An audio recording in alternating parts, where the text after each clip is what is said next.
dispatching a medical call. Respond with the police. 4747 Summer Street. Female party jumped off the top floor of the house and suicide attempt 12 1812. It's unknown where the knife is, or whatever she used to slit her.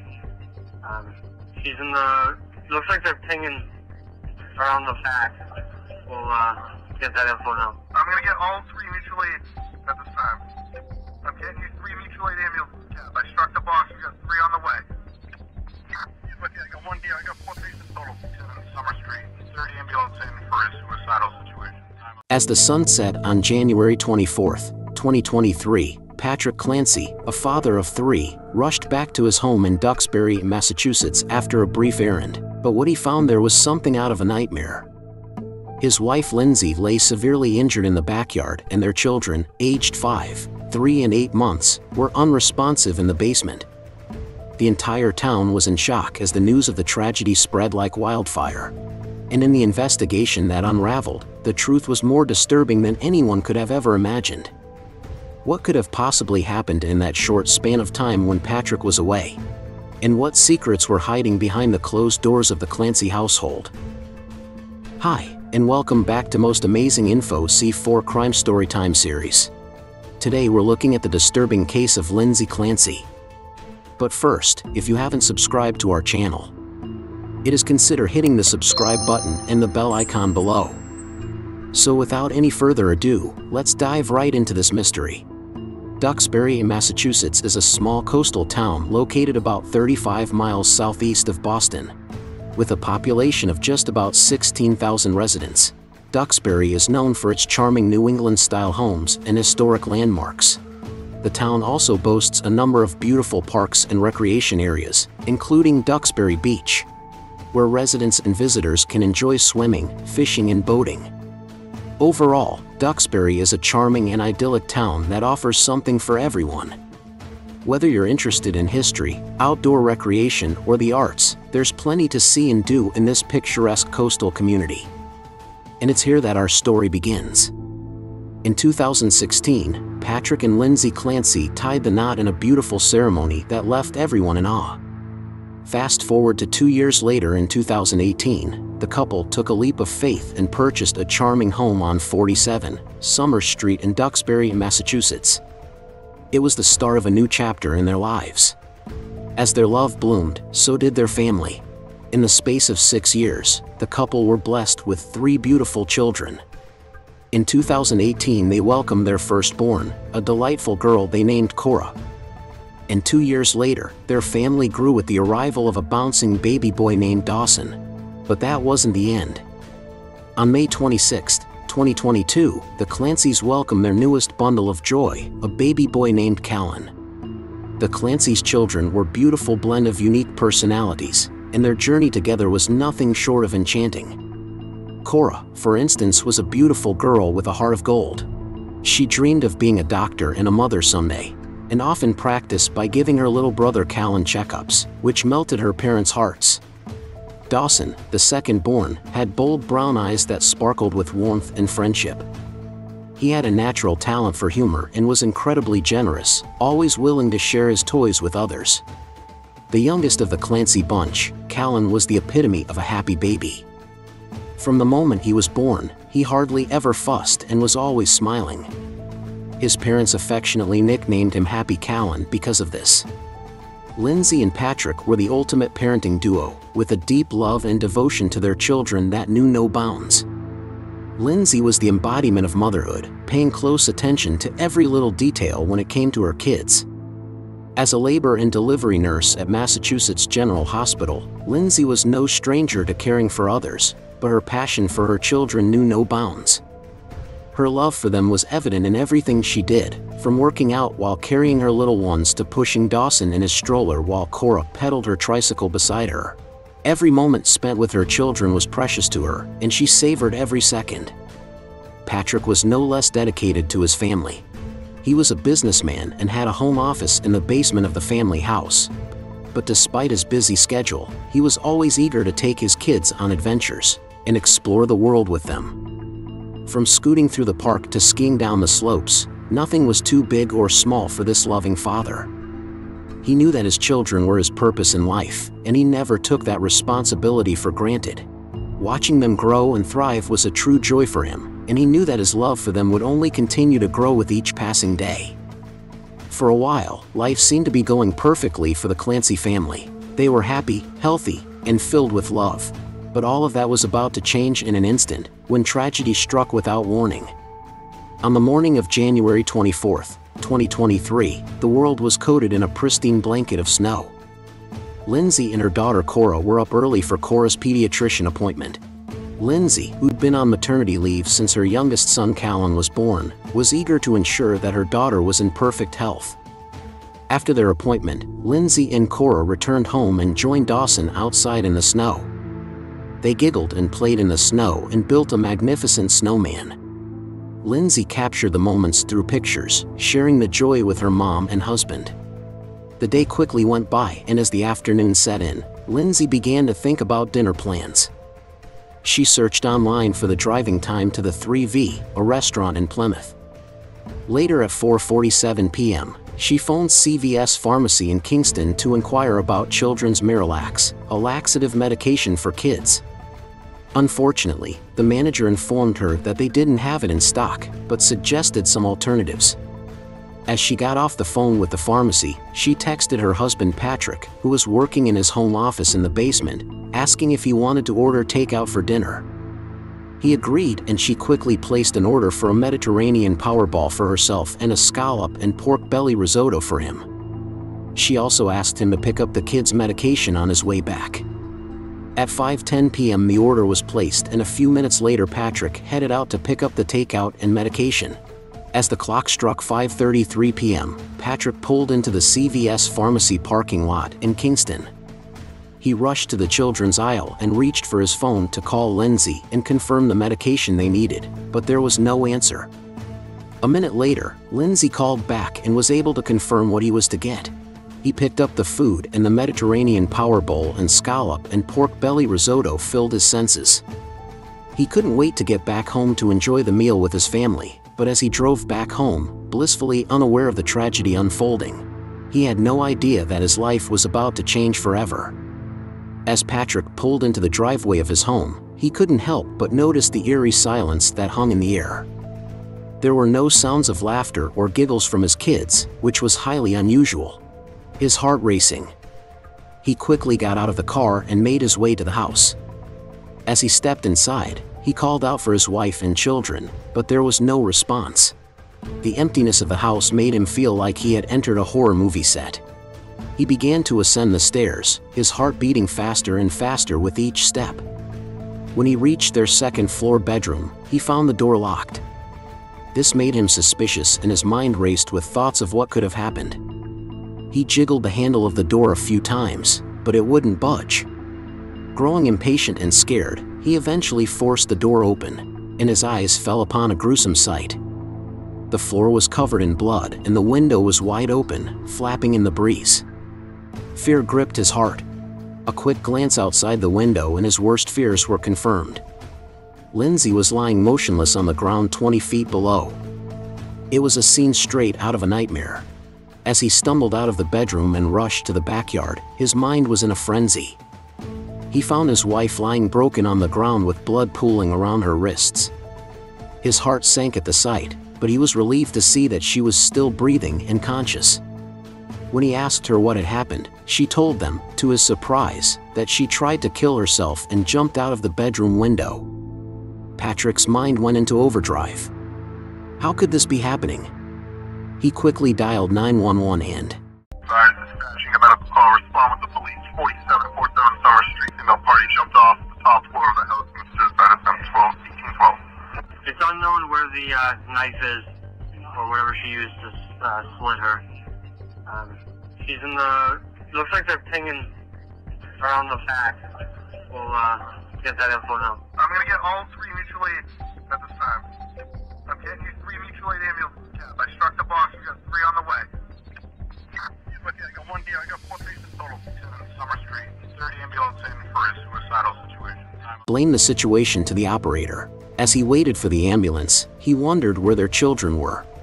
Lindsay informed him that they were in the basement. Patrick's heart raced as he sprinted down to the basement, his worst fears coming to life before his eyes. He shouted out for his beloved children, Cora, Callan, and Dawson, but there was no response. As he reached the den area, his heart sank. The sight before him was unimaginable. The children lay motionless on the ground, with exercise bands wrapped tightly around their necks. Patrick's hand shook as he frantically tried to remove the bands, begging his children to breathe, but it appeared to be too late. The children have been strangled and were not responding. The weight of the tragedy was too much for him to bear. The sound of sirens in the distance jolted Patrick out of his despair. Officers and paramedics arrived and immediately took over, loading the children into ambulances and rushing them to Beth Israel Deaconess Hospital, Plymouth. Meanwhile, Lindsay was also transported to South Shore Hospital in Weymouth for treatment. The clock ticked as Patrick waited for news concerning his family. His heart was heavy with grief and fear as they prayed for his children's survival. However, at 7:28 p.m., his world came crashing down when the doctors delivered the devastating news that Cora and Dawson had passed away. His heart shattered into a million pieces, and Patrick struggled to come to terms with the tragedy that had befallen his family. But amidst the darkness, a glimmer of hope emerged. Callan, miraculously, was still fighting for his life. The doctors were able to revive him and he was quickly transported by medical flight to the Boston Children's Hospital. Though he was in critical condition, the medical team continued to work tirelessly to save his life. Patrick clung onto the hope that his youngest child would pull through the nightmare and bring light back to his shattered world. On the 25th of January, 2023, which was the day after the heartbreaking event, the authorities issued an arrest warrant for Lindsay on multiple charges, including 2 counts of homicide and 3 counts of strangulation. As the investigation progressed, it became clear that Lindsay had played a role in the murder of her own children. The news shook the entire community to its core. People couldn't comprehend how a mother who seemed so normal could take the lives of her own children. Amidst the chaos, Lindsay remained unconscious in the hospital, not able to explain the motive behind our actions. The once peaceful town continued to grieve for the innocent lives lost and struggled to come to terms with the reality of what had transpired. The morning of January 27, 2023 was a dark one, as little Callan's fight for life came to a heartbreaking end at 11:18 a.m. Despite the valiant efforts of the medical staff at Boston Children's Hospital, the 8-month-old had suffered permanent brain damage. His tiny body could not withstand the damage inflicted by the exercise band around his neck. It was a tragedy that shook the entire community to its core. Meanwhile, Lindsay, who'd been unconscious for days, finally opened her eyes. Although she was intubated, she used a whiteboard to communicate her thoughts. Her body had suffered immense damage from the fall and she was paralyzed from the waist down. But even in her vulnerable state, the authorities did not hesitate to press charges against her. The evidence was overwhelming and there's no escaping the truth. The road to justice for the tragic events of January 24th was just beginning. Patrick finally found the courage to speak up on January 28, 2023. His heart-wrenching post on the family's GoFundMe page left a lump in the throats of thousands who read it. Devastated and shattered by the loss of his precious children, Cora, Dawson, and Callan, he poured out his heart in the post. He talked about the unimaginable pain and shock he was going through and how he felt completely lost without his children, who were the essence of his life. Despite everything, he found it in his heart to forgive Lindsay, and asked others to do the same. He also reminded everyone that the real Lindsay was generously loving and caring towards everyone. Following the post, the outpouring of support and love for Patrick and his family was immense, with people from all over the world donating to the family's medical bills, funeral services, and legal help.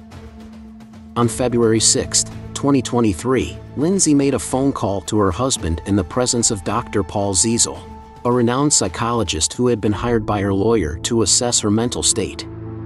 In that call, she made a shocking confession that left everyone stunned. Lindsay revealed that after Patrick had left their home on January 24th, she'd experienced a moment of psychosis and heard voices in her head. She claimed that a man's voice had instructed her to take the lives of her precious children and to end her own life as it was her last chance to do so. The gravity of her words left Patrick and the psychologist speechless, and the implications of her confession left them with a lot to contemplate. The shocking truth behind why Lindsay had committed such a terrible crime was revealed. After a thorough mental evaluation, it was discovered that she'd been struggling with postpartum depression. Becoming a mother is often viewed as one of the most joyous experiences in a woman's life. However, this isn't always the case. Postpartum depression and postpartum psychosis are two conditions that can arise after giving birth, and they can be incredibly challenging to navigate. Postpartum depression is a form of clinical depression that affects mothers after childbirth. It can be caused by hormonal changes, lack of sleep, and stress. Symptoms may include feelings of sadness, hopelessness, and difficulty in sleeping. Postpartum psychosis, on the other hand, is a rare but severe condition that occurs in about 1 to 2 out of every 1,000 births. It's characterized by delusions, hallucinations, and confusion. Women with a history of bipolar disorder or schizophrenia are at a higher risk of developing postpartum psychosis. Both conditions require prompt medical attention to ensure the safety and well-being of both mother and baby. In the months leading up to the tragedy, Lindsay had sought help from psychiatrists due to overwhelming feelings of anxiety and depression. Despite being diagnosed with generalized anxiety disorder, she continued to struggle with her mental health and was prescribed a staggering 13 different psychiatric medications to manage her symptoms.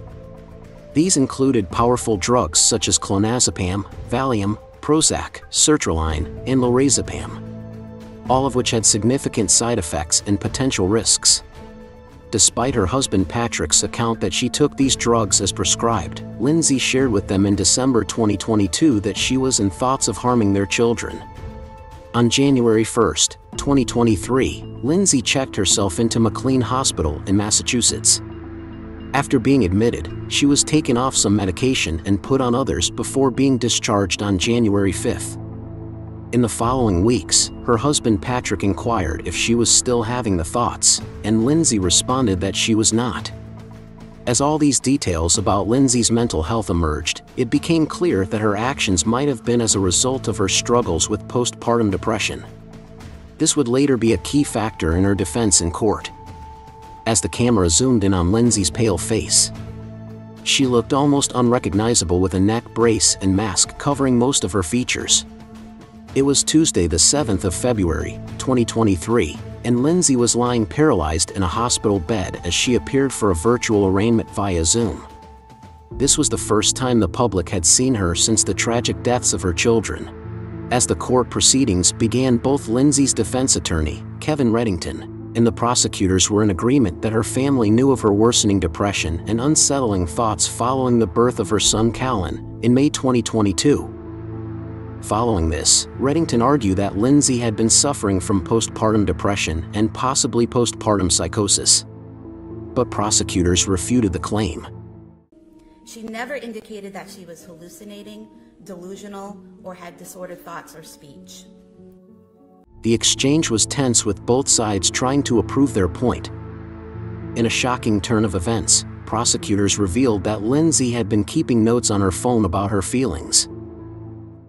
She wrote in her journal that at times she had suicidal ideation in December of 2022, and she also told her husband that she had suicidal thoughts and on one occasion had thoughts of harming her children. But she did not write or voice those thoughts after a stay at McLean Hospital.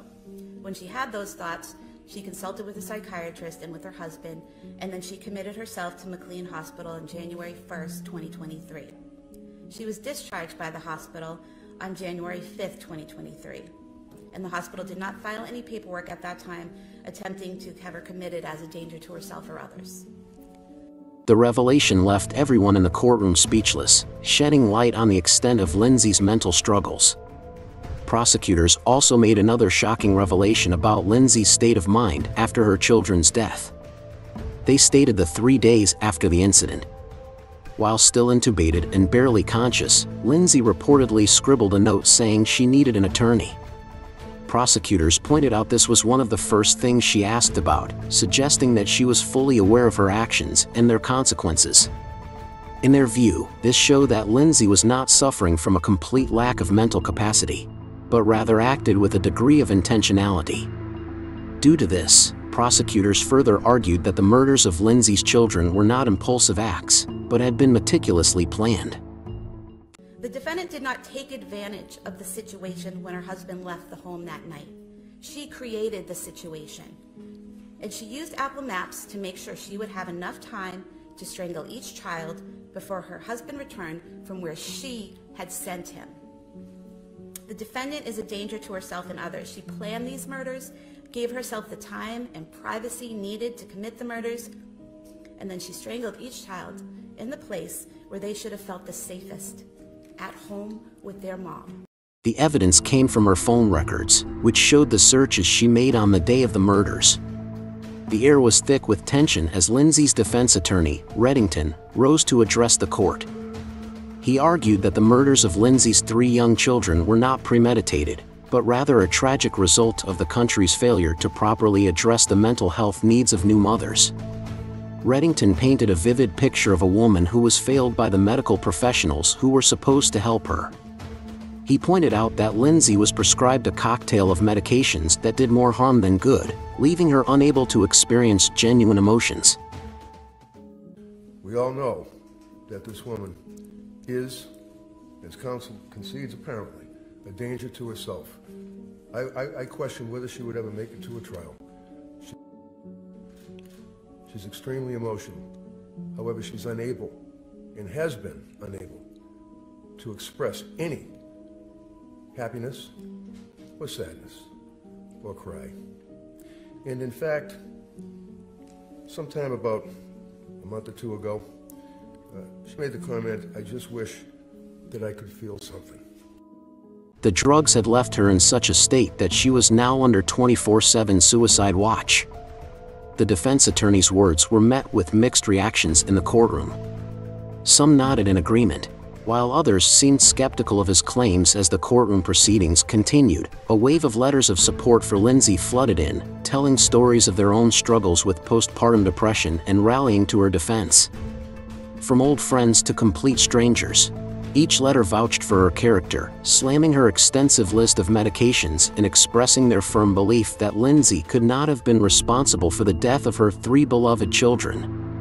The letters carried a common thread of empathy and understanding towards the struggles that women face during and after pregnancy, and a collective call to arms for the need for more resources and support for women suffering from postpartum depression. As the courtroom drama continued, the prosecution made it clear that they were not buying Lindsay's attorney's defense strategy. They strongly rejected the idea that she was a mere victim of excessive medication and antidepressants. With the stakes high, they pushed for her to be kept in custody without bail. The judge, however, ruled that Lindsay would remain in the undisclosed hospital, where she'd been since the day she allegedly killed her 3 children. Lindsay's fate now rests in the hands of a grand jury who will decide whether she should be charged with murder. The suspense is palpable as everyone awaits the decision. Her next court date is on July 25, 2023. And it remains to be seen what the future holds for this tragic case. The case of Lindsay Clancy and the tragic deaths of her 3 children has left many questions unanswered. It is indeed a heartbreaking and complex situation that has shaken the community. As we reflect on this case, it raises important questions about mental health, the postpartum period, and the support available for women who are struggling. What more can be done to ensure that women receive the help they need during this vulnerable time? And how can we prevent tragedies like this from happening in the future? Let us know your thoughts in the comment section. Don't forget to like, comment, share, and subscribe to the channel. Stay safe and thanks for watching.